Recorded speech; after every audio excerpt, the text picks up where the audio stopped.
Google continúa escuchando nuestras peticiones y, además de la actualización de agosto en la versión de la aplicación para ordenador con la que permitía insertar formas, cajas de texto, realizar ajustes del zoom y ordenar elementos superpuestos, ahora incorpora una novedad que nos dará mucho juego: utilizar imágenes como fondo del Jam, de forma que, si hacemos clic sobre la imagen, esta no se mueve.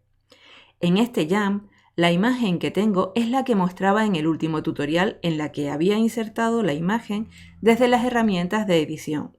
Y como ven, si tenemos el cursor seleccionado, al hacer clic sobre la imagen, esta se mueve. Entonces, voy a eliminar esta imagen desde las opciones que aparecen en los 3 puntos.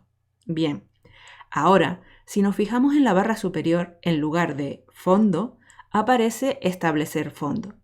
Y si hacemos clic, vemos que nos sigue ofreciendo las mismas opciones de fondo y una nueva opción: imagen.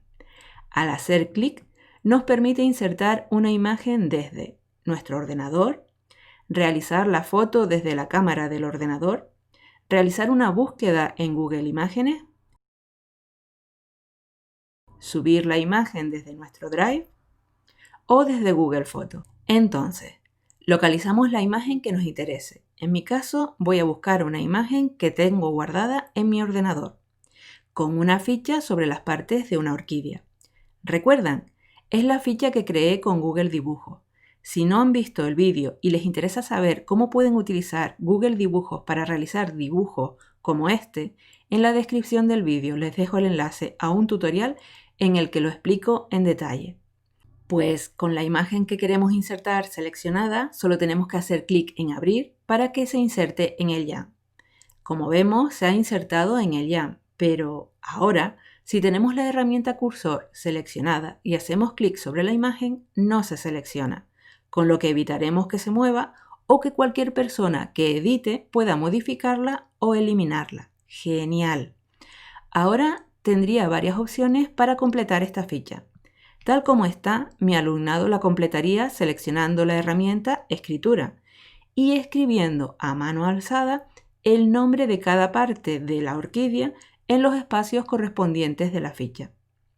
Voy a pulsar Borrar marco para mostrarles otra opción a la hora de utilizar esta ficha y para que vean que lo que se elimina es todo lo que hayamos escrito o insertado en el Jam, y como pueden comprobar, la imagen de la ficha de la orquídea no se elimina porque la he colocado de fondo. ¡Perfecto! Ahora veamos otra opción de uso de esta ficha. Podría colocar un cuadro de texto en cada una de las zonas a cumplimentar, de forma que selecciono la caja de texto, escribo 3 puntos para que se vea que se puede escribir en cada cuadro y ajusto el ancho de la caja de texto al del cuadro de la imagen. Utilizo Control C para copiar y Control V para pegar, tantas veces como cuadros necesito. Los coloco donde corresponde y listo. Ahora mi alumnado solo tendría que hacer doble clic en cada una de las cajas e ir escribiendo el nombre de la parte correspondiente. También podría utilizar la zona de la derecha de la imagen, que he dejado vacía aposta, para colocar las cajas de texto con los nombres de las partes de la orquídea. Podría dejarlo así o podría añadir, además de las partes que se señalan en la imagen, otras partes de la flor. Todo dependerá de lo que queramos trabajar con la ficha en cuestión.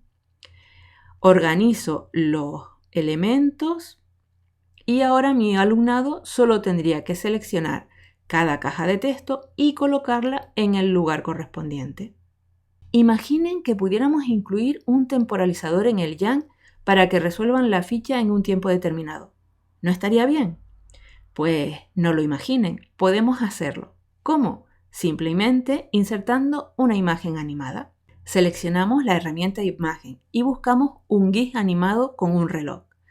En mi caso tengo uno guardado en mi equipo, así que lo localizo. Doble clic y listo. Como pueden comprobar, Jamboard sigue siendo una aplicación sencilla que nos da mucho juego, y con esta nueva actualización las posibilidades se multiplican.